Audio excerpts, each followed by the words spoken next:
Welcome to episode 26 of Two Cents Tuesday. Vous voulez souhaiter tout le monde une bonne fête la Awards. Jodi Twatao. Vive la Awards. Congratulations to the latest cohort of Chevening Scholars. I want to thank the United Kingdom government for continuing this scholarship program. Chevening Scholars have a very proud tradition of service and giving back to their home country, not just in St. Lucia and the Caribbean, but throughout the world. This is a distinctive characteristic of Chevening alumni. I'm very proud to have been a Chevening scholar. My advice to the current crop of Chevening scholars, in fact, the current crop of scholars anyway, but particularly Chevening scholars, is study hard, learn new things, push the boundaries of your understanding, be very curious about everything, expand your networks, make new friends, explore the United Kingdom and Europe whenever you can, and continue to be awesome. Remember, however, to whom much is given, much will be required. So I will expect you to continue the tradition of Chevening scholars of giving back to your community and your country on your return after you have completed your studies. Oh, and yes, be very proud of your achievement. And do not be shy to tell the world how pleased you are to be a scholar, a Chevening scholar, and to have been given an opportunity to continue your studies in an area in which you are passionate. Every student who receives a scholarship or an opportunity to pursue higher learning should do the same. You should make absolutely no apologies for your success. Proclaim it loudly on social media and everywhere you choose. It is good for us to celebrate good, positive news for a change. Our country and our people need to do that a lot more often. This week, I want to talk about productivity and the public service, which is a subject that has made the news in recent times, not for the first time and probably not for the last time either. Let me state upfront that I agree. We have a productivity problem in the public service in St. Lucia. In fact, we have a productivity problem in St. Lucia, period. But for this Two Cents Tuesday, I will confine my thoughts to the public service. We can try to spin this in all different ways. We can engage in technical arguments over the definition of productivity and how applicable the classical definitions of productivity are in the context of the St. Lucian public service. But the simple fact is the public service in St. Lucia operates at suboptimal levels of productivity and efficiency, full stop. Some of this cannot be helped. The structure of the service and the way it is established under our Constitution contribute to this. The Constitution, our Constitution, in order to protect the public service from political interference and intimidation from politicians and their operatives, provides for everything related to appointments, transfers, promotions, and disciplinary action in the public service to be handled by the appropriate service commission. In the case of public servants, this is the Public Service Commission. With teachers, it is the Teaching Service Commission. Unfortunately, despite this constitutional provision, politicians have still managed to interfere with the operations of the public service, with the appointments, by influencing promotions, by manipulating the people they put on the commission, a whole different set of ways. On the other hand, the service commissions, in whose hands the power has been concentrated, have often acted slowly, bureaucratically, sometimes very puzzlingly, and often not in a manner that aligns with effective management of the service. The instances when a public officer has been disciplined for a transgression are very few and far between.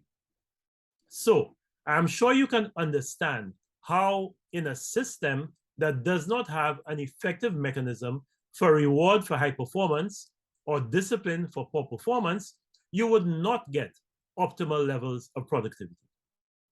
There is also the problem, the complication, that every prime minister who gets elected into office changes the configuration of the public service to fit the competencies or lack thereof of the people to whom he or she is assigning cabinet positions. Well, let me say he, because we haven't had any women as prime ministers, so this is a male problem so far.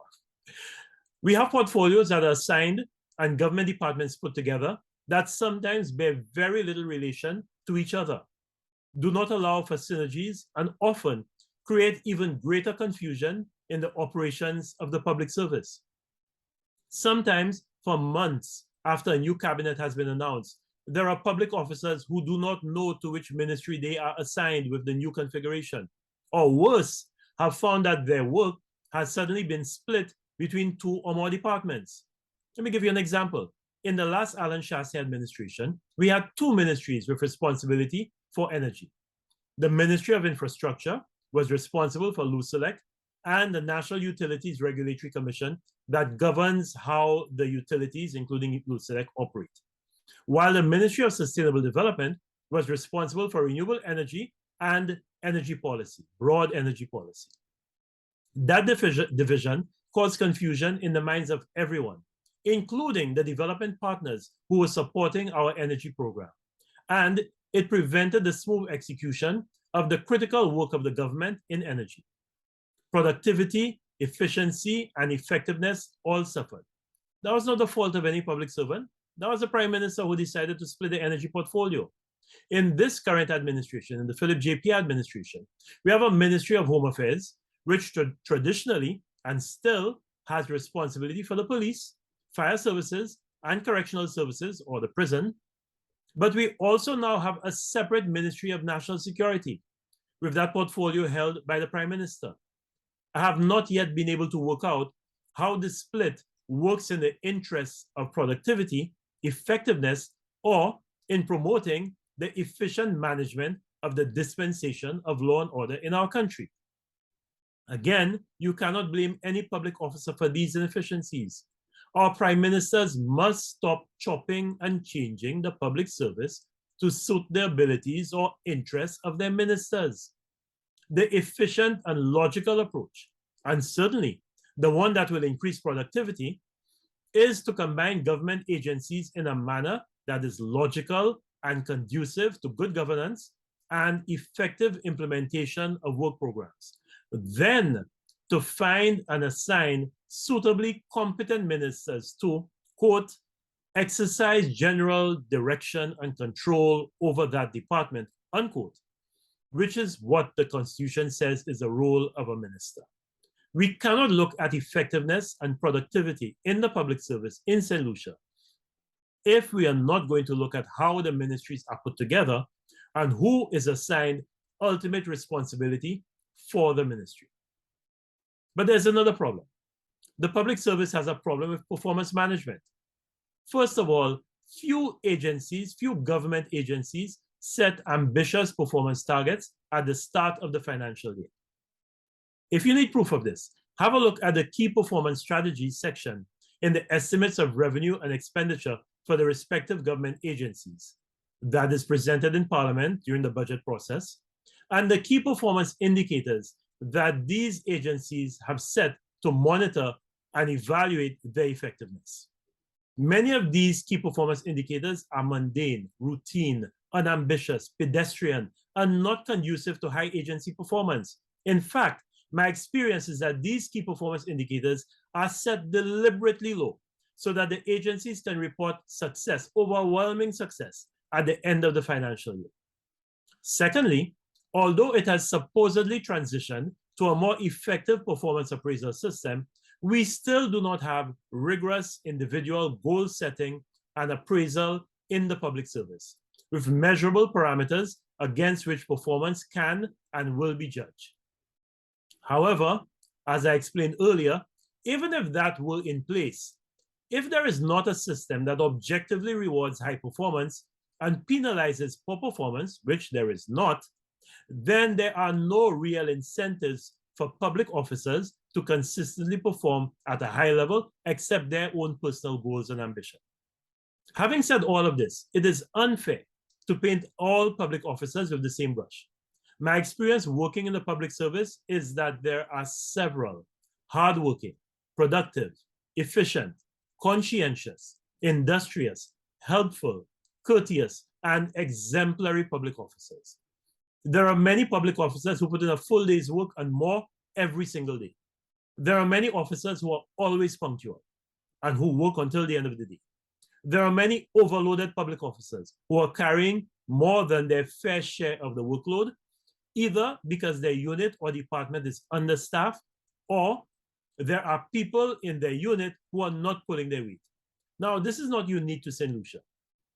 Some years ago, I did an assignment in Grenada that involved a workload analysis of select government departments.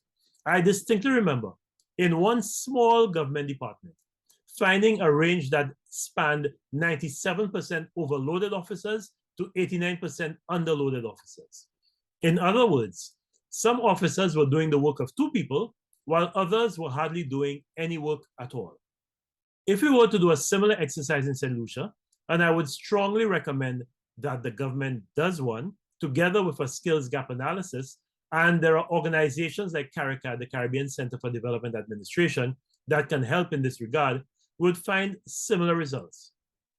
Unfortunately, in the public service, it is always the underloaded officers who attract the attention of the public and who cause the service to be viewed as generally comprising inefficient workers. In my experience, that is not the case.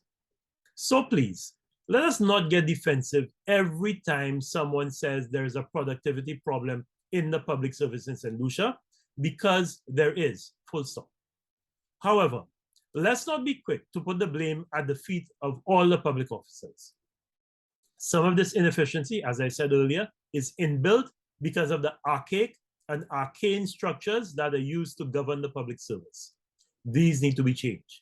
We need to bring to Parliament the new Public Service Management Bill, which has been in gestation for over a decade now, and replace the outdated staff orders that currently dictate the conditions of service and the rules that govern the general conduct of public officers. We also need our prime ministers to stop chopping and changing and changing and chopping the structure of the public service to suit the interests and competencies of the members of parliament they intend to make ministers. Instead, for a change, our prime minister should put together portfolios that are sensible, logical, allow for synergistic relationships among government agencies, and then appoint the most competent people to be ministers.